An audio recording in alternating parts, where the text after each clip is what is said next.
2-fevral. Baroat kechasi ekanligini bilasizmi? Baroat degani poklanish, ozod bo'lish degani.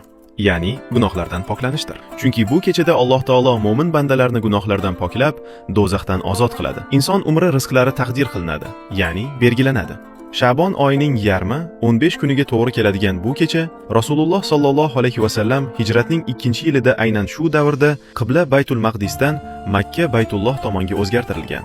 Musulmonlar taxminan 16 oy davomida Masjidul Aqso tomonga namoz o'qib kelgan edilar. U kechaning bir necha nomlari bor.